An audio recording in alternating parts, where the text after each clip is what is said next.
히브리서 9장 13절에서 22절까지 보겠습니다. 히브리서 9장 13절에서 22절입니다. 우리 같이 한 목소리로 합독하겠습니다. 염소와 홍소의 피와 및 암송아지의 죄를 부정한 자에게 뿌려 그 육체를 정결하게 하여 거룩하게 하거든.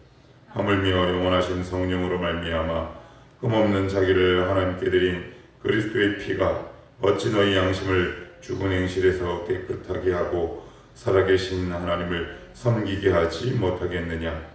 이로 말미암아 그는 새 언약의 중보자시니 이는 첫 언약 때 범한 죄에서 속량하려고 죽으사 부르심을 입은 자로 하여금 영원한 기업의 약속을 얻게 하려 하심이라.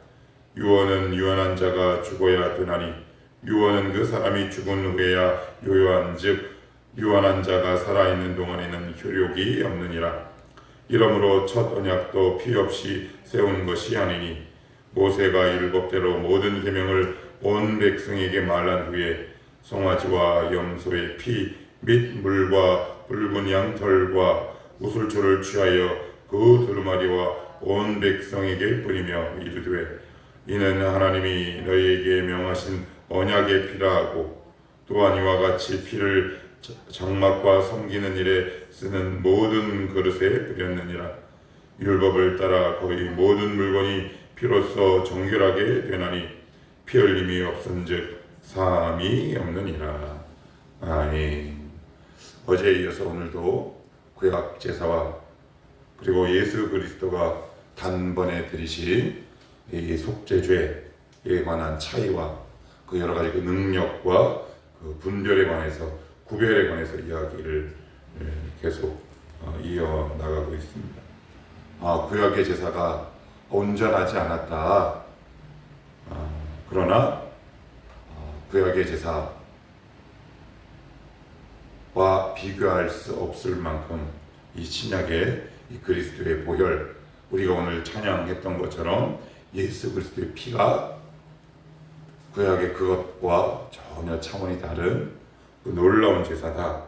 이제 그 이야기를 계속 이제 연장선에서 이제 하고 있습니다. 13절 보시면 염소와 홍소의 피와 및 암송아지의 죄를 부정한 자에게 뿌려 그 육체를 정결하게 하여 거룩하게 하거든. 그래. 그러니까 피를 뿌려 정결하고 거룩하게 합니다. 그러니까 거룩은 누군가의 희생, 대가가 필요한 부분이다. 제 성경은 이야기하는데 그 상징적인 의미로 피를 이야기하고 있어요. 그래서 22절 저 끝에도 보시면 피 흘림이 없은즉 사함이 없다라고 되어 있습니다. 그러니까 죄를 지으면 반드시 거기에 상응하는 모종의 대가가 필요하다. 성경은 그렇게 이야기를 하고 있습니다. 그래서 구약의 그 수많은 제사 거기에 바로 피가 나오고 피를 흘린 이유가 바로 그것 때문이다. 이제 성경은 그렇게 먼저 증언을 하고 나서 그리고 14절에 이렇게 이야기합니다. 같이 한번 읽어봅시다. 하물며 영원하신 성령으로 말미암아 흠없는 자기를 하나님께 드린 그리스도의 피가 어찌 너희 양심을 죽은 행실에서 깨끗하게 하고 살아계신 하나님을 섬기게 하지 못하겠느냐. 굉장히 중요한 단서 세 가지를 이야기하고 있습니다. 먼저 여기 보시면 그리스도의 피가 어찌 너희 양심을 죽은 행실에서 깨끗하게 하고 이렇게 말씀하고 있는데 교회에서 굉장히 많이 사용되고 통용되는 한 문장 가운데 이런 말이 있죠. 그리스도의 보혈을 힘입어야 합니다. 그리스도의 보혈을 힘입어야 합니다. 물론 이제 저도 금요기도에 있거나 어떤 기도회를 인도할 때 이런 표현을 많이 사용하곤 하는데 과연 그리스도의 피를 힘입는다라는 것은 과연 어떤 의미를 담고 있는 것일까? 그리스도의 피는 과연 우리에게 어떤 효력과 효능감을 주고 있는가? 성경은 거기에 대해서 답을 제시하고 있습니다. 첫째는 피라는 단어에 그 답이 있지요. 피는 제가 조금 전 말씀드린 것처럼 대가고 희생입니다. 조금 더 심화해서 말씀드리면 여기서 말하는 피는 죽음의 대가를 얘기합니다. 그러니 내가 그리스도의 그 보혈의 공로를 힘입어 나아간다 라는 말은 쉽게 말씀드리면 이런 뜻을 담고 있지. 내가 죽고 희생한다 라는 말을 담고 있는 겁니다. 예를 한번 들어보겠습니다. 창세기 보시면 가인과 아벨의 제사가 나옵니다. 그런데 우리 주님께서 아벨의 제사와 아벨은 연합하고 가인의 이 제물과 가인을 연합하지 않는다. 그 가장 결정적인 것이 뭐냐면 희생입니다. 피가 있느냐 없느냐. 거기는 단순히 가축을 죽여 피를 드렸다라는 의미를 담고 있는 것이 아니라 피는 희생을 상징하는 것이기 때문에 그렇죠. 그러니까 이거를 조금 더 쉽게 적용하기 쉽도록 말씀을 드리면 내가 예배할 때, 일상생활할 때 과연 내가 모든 범사에 나를 죽고 희생하는 일들이 있었는가? 내가 예배할 때 과연 나를 희생하는 그 무언가가 있었는가? 여러분이 왜 궁금합니까? 왜 제 시간 안에 이 곳에 와야 합니까? 왜 이 장소로 모입니까? 시간과 물질을 희생하는 그 정신이 우리 가운데 바르게 인지되지 않고는 하나님 앞에 예배할 수 없는 것이거든요. 그래서 거기 창세기 가인과 아벨의 제사에 보면 가인이 얼굴빛이 변합니다. 그리고 이렇게 따지죠. 왜 하나님 아벨의 제사는 받고 나의 제사는 거부하십니까? 그리고 그것으로 인해 가인은 아벨을 죽게 됩니다. 희생과 헌신이 없는 신앙생활, 희생과 헌신이 없는 예배, 이건 하나님이 받으실 수 없는 거죠. 그리스도의 보혈, 그리스도의 피를 힘입는다라는 말은 예배와 우리의 일상 속에 하나님을 향한 희생과 헌신이 담겨져 있는 겁니다. 그러니까 내가 죽지 않은 예배는 성립 자체가 될 수 없는 것이죠. 내가 죽지 않으면 누군가를 죽이게 되기 때문에 그래요. 우리가 이 말씀을 들을 때 우리 죄인의 본성상 하나님께 이렇게 되물을 수 있어요. 우리 주님은 맨날 나를 죽이래. 왜 그러냐? 가인과 아벨의 제사에 분명하게 나와 있지요. 가인은 자기를 죽이지 못했어요. 그랬더니 그 열매가, 그 결과가, 그 대가가 무엇으로 나타나느냐? 아벨을 죽이게 되는 거죠.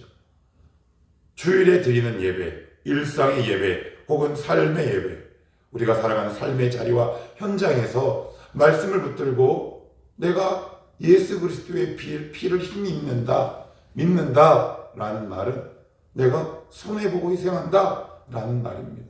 그러니까 이것이 없으면 나는 말로, 눈빛으로, 마음으로, 행동으로 누군가를 죽이게 될 수밖에 없기 때문에 그렇죠.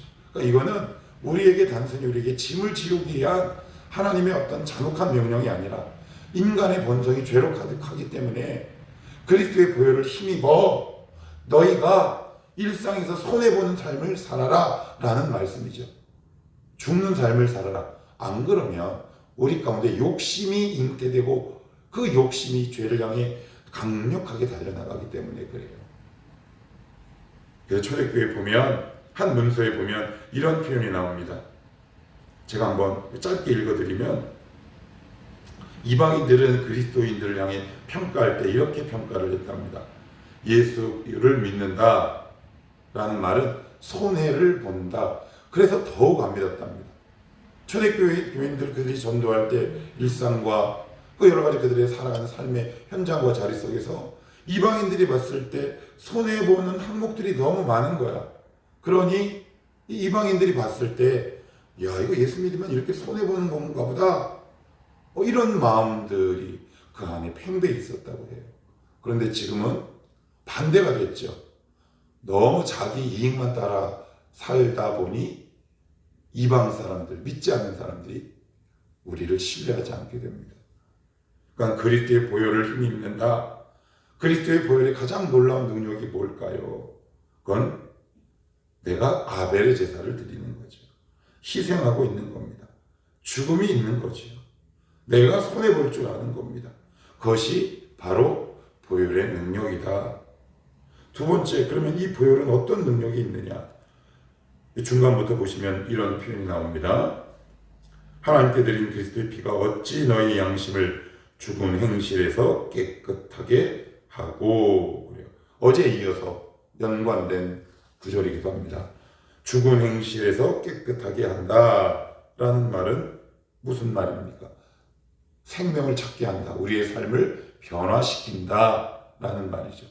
그러니까 우리가 변화될 수 있는 유일한 근거는 나의 열심이 아닙니다. 그것은 바로 복음입니다. 그건 바로 그리스도의 보혈이죠.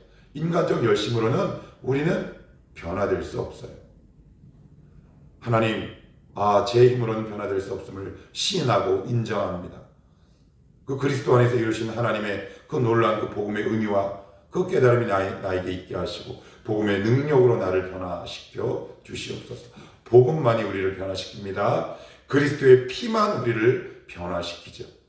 오늘 이 말씀을 인용하면 죽은 행실에서 깨끗하게 하고, 그래요. 깨끗하게 하고. 그래서 이 말을 이렇게도 옮겨봐도 이상하지 않은 것 같습니다.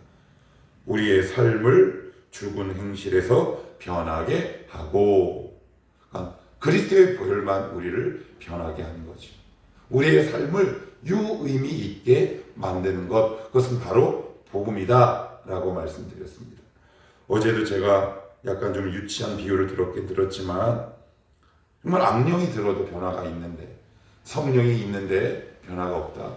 그러니까 둘 중에 한 가지라 그랬습니다. 복음이 가짜든가 아니면 내가 뭔가 이상하든가. 복음만이 우리를 변화시키지요. 그 한가운데 바로 그리스도의 보혈이 있는 것이고, 세 번째는 이렇게 진술을 이어나가지요. 너희 양심을 죽은 행실에서 깨끗하게 하고 살아계신 하나님을 섬기게 하지 못하겠느냐. 그래요. 신앙생활을 할 때 우리가 당황하는 측면이 어떤 거 있냐면 구원받았다라는 거잖아요. 그리스도의 보혈, 우리가 죽은 행실에서 깨끗하게 되고 우리가 변화가 됐다, 아니면 우리가 예수를 믿는다라는 그 동일한 표현이지요. 내가 구원을 받고 교회를 나가고 예수님을 주로 시인하면 그러니까 우리 가운데 막연한 기대감들이 이렇게 오게 됩니다. 그 가운데서 우리가 가장 크게 당황하는 측면은 어떤 면이 있느냐 하면 이런 거죠. 나에게 뭔가 좋은 일이 있을 거라는 기대감이 생깁니다. 물론 그 기대감은 정당하고 온당합니다. 당연히 그 기대감을 품으셔야 합니다.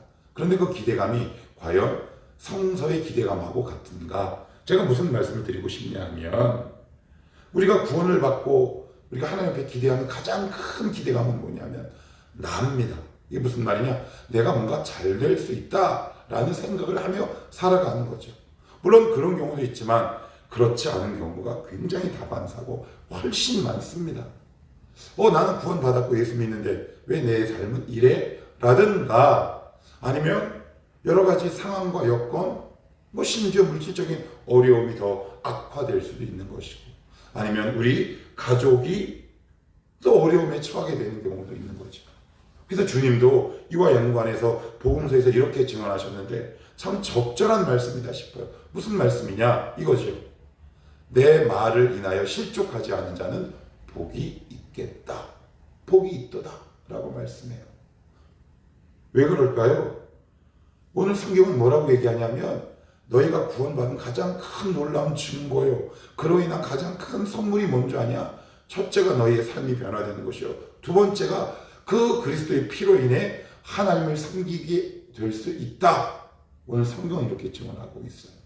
그런데 우리는 여기에 대한 가치와 의미를 잘 모르기에 에게라고 할 수 있어요. 한번 잘 돌아보십시오. 에게, 겨우 그거, 이렇게 얘기할 수 있다는 말이죠. 그런데 구원이 우리에게 주는 유익이 뭘까요? 첫째는 거룩과 성결, 변화겠죠. 그리고 두 번째는요, 하나님을 섬길 수 있게 하는 거다라고 얘기해요. 그런데 우리는 이 두 가지에 관심이 없어요. 변화와 거룩, 그리고 내가 하나님을 섬길 수 있게 되는 것에 관심이 있는 것이 아니라 내가 무언가 잘 되는 것에 우리의 관심과 중심이 있기 때문에 이게 이제 하나님과 뭔가 잘 맞지 않게 되는 거죠. 그럴 때 이 말씀을 기억하십시오. 내 말로 인하여 실족하지 않는 자는 복이 있도다. 이 말씀이 여러분들에게 실족의 대상이 됩니까? 아니면 감사의 조건이 되십니까? 우리가 한번 우리의 신앙을 더듬어 보고 살펴봐야 하는 이유가 바로 이것 때문에 그렇습니다. 내 성경은 이렇게 얘기합니다. 너희가 예수의 피로, 그 예수의 피로 너희들 얻게 된 게 뭔 줄 알아? 너희들 만사형통, 너희들의 재산이 축적되고 잘 되는 거, 그거 이전에 너희들의 삶이 깨끗하게 되는 것이요. 그리고 그 피로 인해 바로 하나님을 섬길 수 있게 된 것이다. 이 말씀이 여러분들에게 혹시 실족의 대상이 되십니까? 실망의 대상이 되십니까? 아니면 감격과 기쁨의 대상이 되십니까? 이 두 가지가 저와 여러분들에게 감격의 대상이 되기를 축복합니다. 하나님을 섬길 수 있음에 감사합니다. 저를 변하게 하시니 감사합니다. 이 새로운 생명에 대한 눈뜸이 우리 가운데 얼마나 필요한지 몰라요. 그래서 우리의 신앙이 그렇게 고통스러운지 모르겠습니다. 그래서 제가 누차 말씀드리지만 신앙이 좋아지는 것, 믿음의 열매 쌓아가는 것, 그런 것 같아요. 나의 시선이 하나님의 그 목적에 맞는 한 목적성, 좀 어려운 단어, 아침에 조금 제가 유식을 떨어봐요. 그러니까 주님의 목적에 맞게 나의 시선과 관심이 자꾸 옮겨가는 것 같아요. 아, 나를 구원하신 목적이 이거였구나. 나를 예수 믿게 하신 이유가 바로 이것 때문이었구나. 거룩과 성결과 변화였구나. 그리고 하나님을 섬길 수 있도록 그 주신 것이 바로 나를 구원하신 이유였구나. 여기에 대한 그 새로운 눈뜸과 동시에 그 사실에 내가 감격이 생기게 되는 것이겠죠. 이 사실이 정말 우리에게 감격이 되고 있습니까? 저와 여러분 가운데 다시 한번 제가 부탁드리기는 이 두 가지 사실이 우리에게 기쁨이요 자랑이 되기를 축복합니다. 그럴 때 신앙생활이 정말 기쁘지 않겠습니까? 그런다면 하나님의 나머지 문제도 해결해 주시지 않을까? 저는 그렇게 믿어요. 저는 그렇게 믿습니다. 예수를 믿으면 믿을수록 시선이 자꾸 이렇게 옮겨가는 것이겠지요. 14절을 조금만 더 보시면 그리스도의 피가 어찌 너희 양심을 죽은 행실에서 깨끗, 인간이 인간을 구원할 수 없는 거죠. 다른 말로 이렇게 말씀드리고 싶네요. 그리스도의 보혈은 인간의 운명을 결정짓는 겁니다. 결정론적이죠. 오직 예수의 피만, 우리 주님의 놀라운 보혈만 인간의 운명을 결정짓습니다. 얼마나 놀랍습니까? 얼마나 위대합니까? 그리스도의 보혈을 날마다 찬양하게 되기를 축복합니다. 하나님, 오늘도 이 놀라운 피의 대가를 누리게 하시니 고맙고 감사합니다. 하나님, 오늘도 나의 기도에 그리스도의 보혈이 묻게 하옵소서. 저와 여러분의 기도에 그리스도의 보혈이 묻어나기를 축복합니다. 하나님, 오늘도 나의 기도 제목에 나의 탐심의 리스트가 날마다 업되지 않게 하시고 오직 그리스도의 보혈이 이 나의 기도 제목에 묻게 하옵소서. 그리스도의 피만 인간의 운명을 결정짓습니다. 이 사실을 우리가 정말 믿음으로 고백하게 되기를 원하고 축복하고요. 또한 이어서 보시면 이런 표현도 나옵니다. 19절 보시면 19절 제가 읽겠습니다. 모세가 율법대로 모든 계명을 온 백성에게 말한 후에 송아지와 염소의 피와 및 물과 붉은 양털과 우슬초를 취하여 그 두루마리와 온 백성에게 뿌리며 이르되 이는 하나님이 너희에게 명하신 언약의 피라고. 21절까지 볼게요. 또한 이와 같이 피를 장막과 섬기는 일에 쓰는 모든 그릇에 뿌렸니라. 그래요. 여기 보시면 어디에 뿌렸다고 얘기합니까? 장막과 섬기는 일에 쓰는 모든 그릇, 이렇게 되어 있습니다. 예, 모든 일에 뿌리는 겁니다. 우리의 영혼에 뿌리고 그리고 섬기는 일에 뿌리는 거랍니다. 섬기는 일에 그리스도의 피, 옛날 제사의 동물을 뿌린 것 같이 우리도 지금도 나를 향해 뿌릴 뿐만 아니라 무슨 말이에요 이게? 그리스도의 피가 우리의 전 영역에 영향을 미쳐야 하고 미칠 수밖에 없게 되는 것이죠. 내가 섬기는 회사 그곳에도 그리스도의 보혈이 묻어나야 되는 겁니다. 왜 그래요? 왜 그럽니까? 내가 나가는 현장은 그리스도의 보혈과 반대되는 안티크라이스트들이 너무 많기 때문에 그래요. 여러분들이 사단의 권세와 권능을 무엇으로 이길 수 있겠습니까? 그래서 신학자들이 이런 이야기를 하는 거죠. 사단의 유일한 패착 한 가지, 그건 그리스도를 십자가에 못 박는 것이다. 제가 여러 번 말씀드렸죠. 그 말은 주님으로 하여금 피 흘리게 하시는 것이다.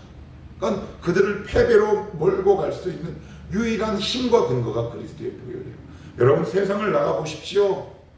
우리를 대적하는 그 대적하는 세력들이 얼마나 많이 있습니까? 직장, 학교, 인간관계 모든 환경적인 요소 가운데 그리스도의 보혈이 묻어나지 않고서는 우리가 그들과 함께 살아갈 수도 없을 뿐더러 이겨낼 수가 없지요. 그래서 직장에도 그리스도의 보혈이 필요한 겁니다. 하나님, 오늘도 이곳에 내가 그리스도의 보혈로 무장하게 하셔서 하나님, 이 그리스도의 이 보혈이 하나님 우리 직장에까지 미치게 하옵소서. 우리가 바로 기도해야 하는 부분이 바로 이 부분이지 않을까 싶고요. 22절 말씀을 한 절만 마지막도 보고 마칩시다. 율법을 따라 거의 모든 물건이 피로써 정결하게 되나니 피 흘림이 없은즉 사함이 없느니라. 그래요. 피 흘림이 없은즉 사함이 없다. 하나님의 아주 힘든 고군분투가 있었죠. 우리 주님의 아주 목숨을 내놓는 그 삶의 대가가 바로 이 말씀이죠. 피 흘림이라는 단어입니다. 그래서 제가 예전에 이런 말씀을 드렸어요. 어떤 말씀이냐? 신앙은 그 은혜의 가치를 알아가는 일련의 과정. 제가 이렇게 말씀을 드렸습니다. 믿음이 좋다라는 말은 주님께서 우리에게 주신 이 구원의 가치와 의미를 날마다 새롭게 하고 그 가치가 얼마나 더 놀랍고 큰 것인지 알아가는 지식이 커가는 것. 그러니 겸손해질 수밖에 없는 것 같아요. 그러니까 은혜의 가치를 아는 사람은 겸손해지죠. 그러니까 불만이 없어지는 것 같아요.